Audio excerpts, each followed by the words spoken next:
Hi friend, তোমরা দেখছো তোমাদের প্রিয় YouTube channel exam guide by Nitu. বন্ধুরা, তোমরা যারা এসএসসি এমটিএস পরীক্ষা দেবে তোমাদের জন্যই আমি 2023 সালে এসএসসি এমটিএস পরীক্ষার প্রশ্নপত্র করাচ্ছি। এখন আমি করাবো 47 নম্বর ক্লাস, যেটি 15ই জুন সেকেন্ড শিফটে এসেছিল। তোমরা জানো এসএসসির সমস্ত পরীক্ষায় প্রচুর পরিমাণে প্রিভিয়াস ইয়ার এবং রিপিটেড প্রশ্ন হয়। তো পরীক্ষায় ভালো ফল করতে গেলে অবশ্যই তোমাদের প্রিভিয়াস ইয়ারের কোশ্চেনগুলো দেখে যেতে হবে। তো আমি এর আগে 46টি ক্লাস তোমাদের করে দিয়েছি। তোমরা যারা এখনও পর্যন্ত ক্লাসগুলো দেখোনি তো অবশ্যই তোমরা দেখে নেবে। তো বন্ধুরা, ভিডিওটা ভালো লাগলে একটু লাইক করবে। চ্যানেলে যারা এখনও সাবস্ক্রাইব করোনি অবশ্যই চ্যানেলটি সাবস্ক্রাইব করে দেবে। তো চলো শুরু করছি প্রশ্নপত্র। শ্রী প্রমোদ সাওয়ান্ত 2022 সালের মার্চ মাসে কোন রাজ্যের মুখ্যমন্ত্রী হিসাবে শপথ নিয়েছেন? তো তিনি এখনও রয়েছে। তো দেখো, আমি কিন্তু লেটেস্ট মুখ্যমন্ত্রী রাজ্যপাল একটা ভিডিও তোমাদের করে দিয়েছি, তোমরা অবশ্যই দেখে নেবে। তোমরা যারা এসএসসি এমটিএস পরীক্ষা দেবে আগামীতে অবশ্যই করে ওই ভিডিওটা দেখে নেবে। লেটেস্ট আপডেট অনুযায়ী বিভিন্ন রাজ্যের মুখ্যমন্ত্রী এবং রাজ্যপাল তো অবশ্যই দেখে নেবে, ঠিক আছে? তো গোয়ার বর্তমান মুখ্যমন্ত্রীকে, তো গোয়ার বর্তমান মুখ্যমন্ত্রী প্রমোদ সাওয়ান্ত। তো সঠিক উত্তর হবে গোয়ার বর্তমান মুখ্যমন্ত্রী প্রমোদ সাওয়ান্ত। পরবর্তী প্রশ্ন, 2022-23 অর্থ বছরে পরিষেবাগুলোর জন্য ভারতের একত্রিত তহবিল বা কনসোলিডেটেড ফান্ড থেকে এবং এর বাইরে কিছু অর্থ প্রদানের অনুমোদনের জন্য 2022 সালে সংসদে কোন বিলটি পাস করা হয়েছিল? তো সংসদে কোন বিলটি পাস করা হয়েছিল? তো সংসদে বিল বন্টন বিল, ঠিক আছে? বন্টন বিল কিন্তু সংসদে পাস হয়েছিল। ভারতীয় সংবিধানে কোন অনুচ্ছেদে জরুরি অবস্থা ঘোষণার বিধান রয়েছে?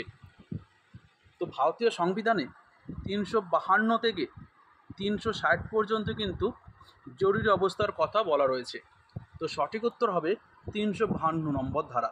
352 নম্বর ধারায় জরুরি অবস্থার ঘোষণার বিধান রয়েছে। এখনও পর্যন্ত ভারতে 3বার জাতীয় জরুরি অবস্থা ঘোষণা করা হয়েছে। তো জাতীয় জরুরি অবস্থা 352 নম্বর ধারায়, যেটা এখনও পর্যন্ত 3বার জারি করা হয়েছে। কখন 1962 সালে চীন যুদ্ধের সময়, 1971 সালে পাকিস্তান যুদ্ধের সময় এবং 1975 সালে ভারতের অভ্যন্তরীণ গোলযোগের জন্য জাতীয় জরুরি অবস্থা ঘোষণা করা হয়েছিল। আর 360 নম্বর ধারায় বলা রয়েছে আর্থিক জরুরি অবস্থা। এখনও পর্যন্ত ভারতে আর্থিক জরুরি অবস্থা ঘোষণা করা হয়নি। 356 নম্বর অনুচ্ছেদ, যা রাষ্ট্রপতি শাসন নামে পরিচিত, এটি যে কোনো রাজ্যের উপর তার সরাসরি শাসন চাপিয়ে দেওয়ার ক্ষমতা। 356, ঠিক আছে? কেন রাষ্ট্রপতি শাসন, ঠিক আছে, যেটা হচ্ছে যে কোনো রাজ্যের উপর সরাসরি শাসনভার চাপিয়ে দেওয়া। 356 নম্বর হচ্ছে যে কোনো রাজ্যে কি রাষ্ট্রপতি শাসন জারি। কোন কার্যকলাপ গুজরাটের উত্তরায়ণ উৎসব উদযাপনের প্রতীক? উত্তরায়ণ উৎসবটি পালন করা হয় গুজরাটে। তো এই উত্তরায়ণ উৎসবের প্রধান প্রতীক কী? তো এই উৎসবে কিন্তু প্রধান প্রতীক হচ্ছে ঘুড়ি ওড়ানো। এই উত্তরায়ণ উৎসবের প্রধান প্রতীক হলো ঘুড়ি ওড়ানো, ঘুড়ির উৎসব। ভারতীয় সংস্কারককে বাংলা গদ্যের জনক বলা হয়। তো সঠিক উত্তর হবে ঈশ্বরচন্দ্র বিদ্যাসাগর। ঈশ্বরচন্দ্র বিদ্যাসাগরকে বাংলা গদ্যের জনক বলা হয়। তিনি আদর্শলিপি, ঠিক আছে, আদর্শলিপির মতন কিন্তু বই লিখেছিলেন। বর্ণপরিচয়, আদর্শলিপি, এ সমস্ত কিন্তু বই তিনি লিখেছেন। পরবর্তী প্রশ্ন, 2011 সালের আদমশুমারি অনুসারে নিম্নলিখিতগুলোর মধ্যে কোনটি ভারতের সর্বাধিক কথ্য ভাষা? কোন ভাষার ভারতের মানুষ সবথেকে বেশি ভাষায় কথা বলে? কোন ভাষার লোকজন? তো ভারতে 2011 সালের জনগণনা হিসাবে হিন্দি ভাষায় সবথেকে বেশি ভারতীয় কথাবার্তা বলে থাকে।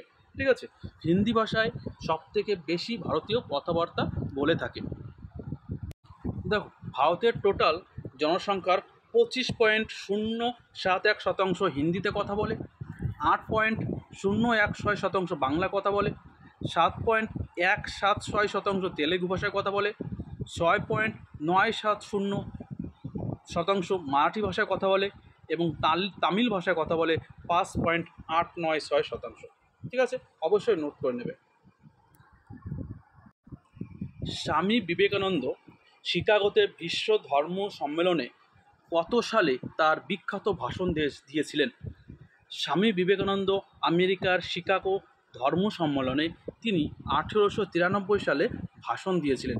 ঠিক আছে, 1893 সালে স্বামী বিবেকানন্দর বিখ্যাত শিকাগোতে বিশ্ব ধর্ম সম্মেলনে ভাষণ দিয়েছিলেন। আর 1897 সালে তিনি কিন্তু রামকৃষ্ণ মিশন প্রতিষ্ঠা করেছিলেন।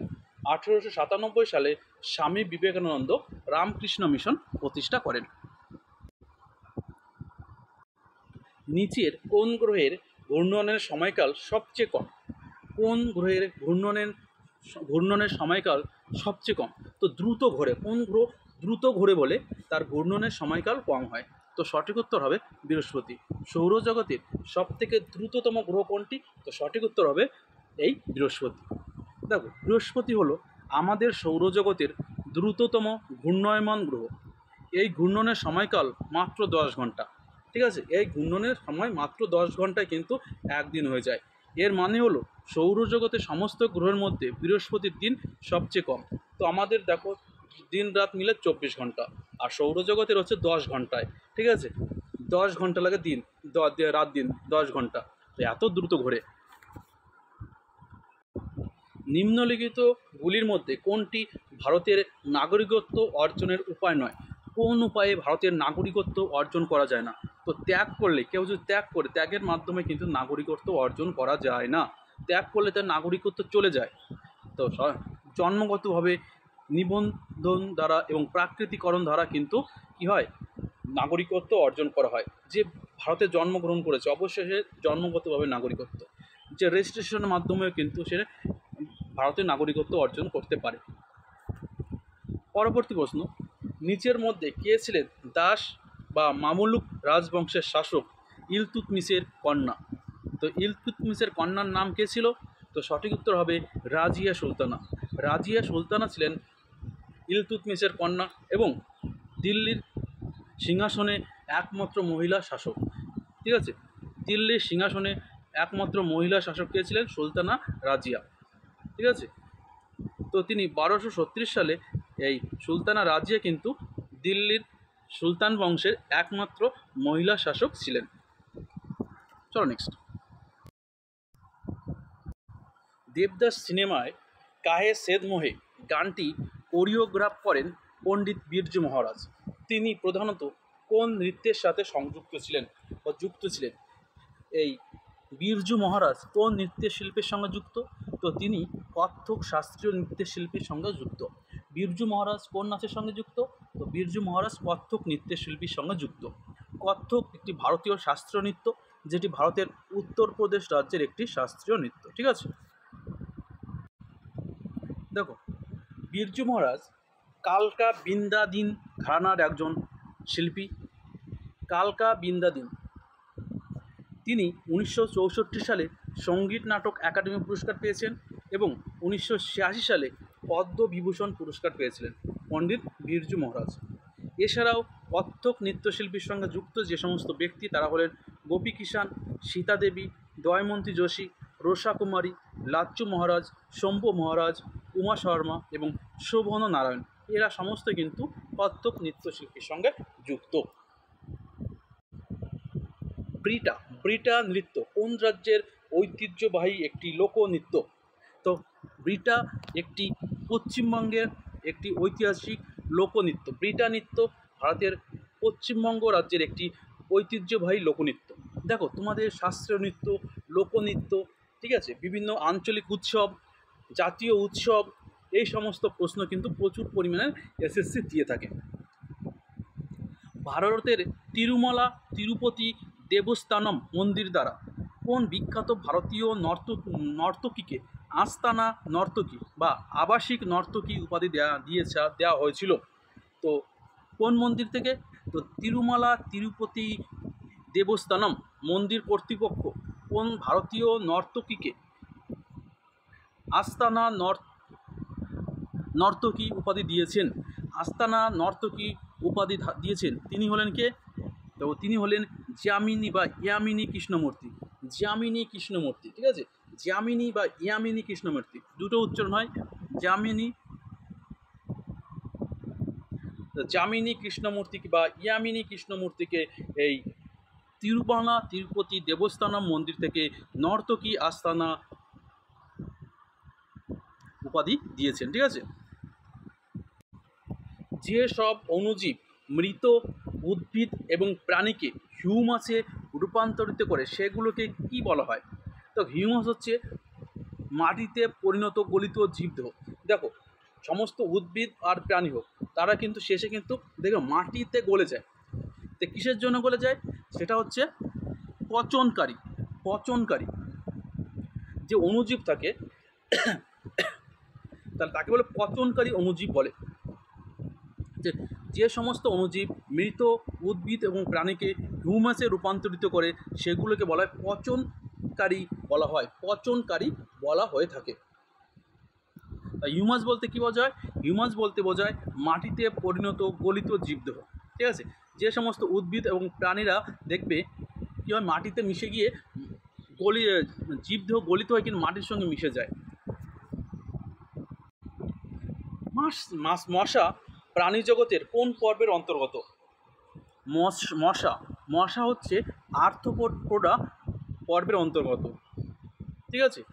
আর্থ্রোপোডা কাকে বলা হয়? আর্থ্রোপোডা যাকে বাংলা বলা হয় সন্ধিপদী, ঠিক আছে? বাংলায় বলা হয় সন্ধিপদী, ইংরাজিতে বলা হয় আর্থ্রোপোডা। এটা একটি অমেরুদণ্ডী প্রাণী। এদের বৈশিষ্ট্য কী? একটি বহিকঙ্কাল, একটি বিখণ্ডিত দেহ এবং সংযুক্ত সন্ধিল উপাঙ্গ থাকে, ঠিক আছে? তো আরশোলার দেখে দেখবা 3 জোড়া পা থাকে, তাই তো? সন্ধিপদী প্রাণীর বৈশিষ্ট্য কি? বহিকঙ্কাল, একটি বিখণ্ডিত দেহ এবং সংযুক্ত সন্ধিল উপাঙ্গ থাকে।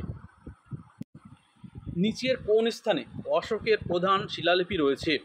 তো অশোকের শিলালিপি কোথায় রয়েছে? এটা সাঁসিতে কিন্তু রয়েছে, ঠিক আছে? বিখ্যাত সাঁসিতে কিন্তু এই অশোকের প্রধান শিলালিপি রয়েছে। আর অশোকের শিলালিপি পাঠোদ্ধার করেন কে?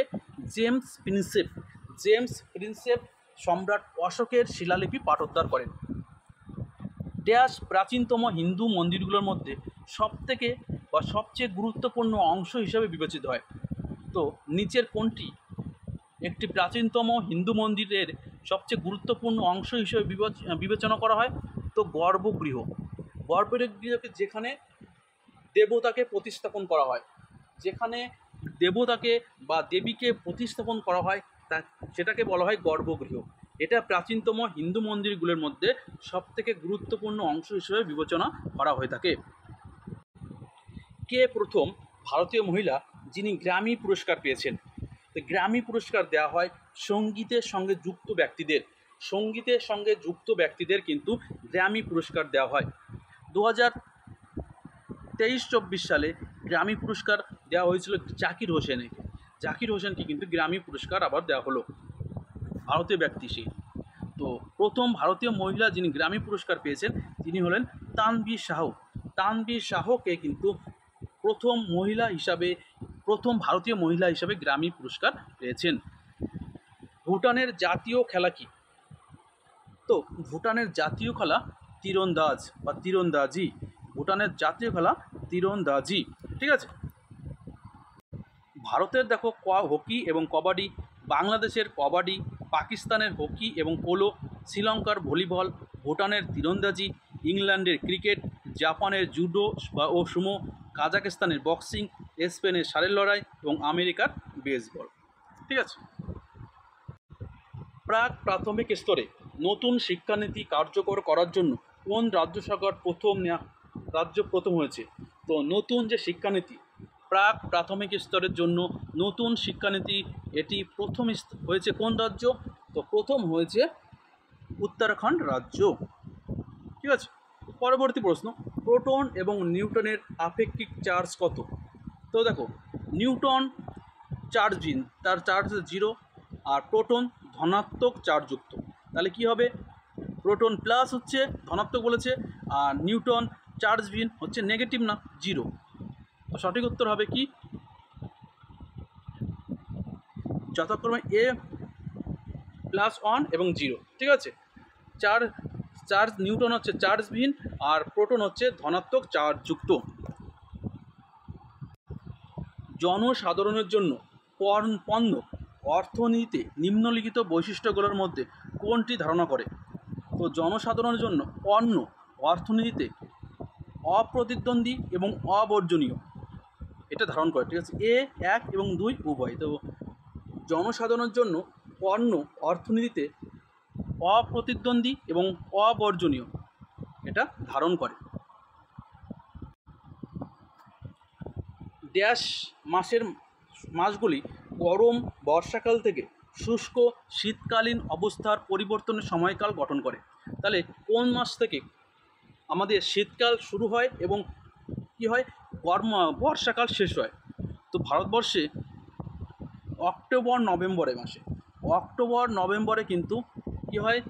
বর্ষার শেষ এবং শীতকালের শুরু হয়।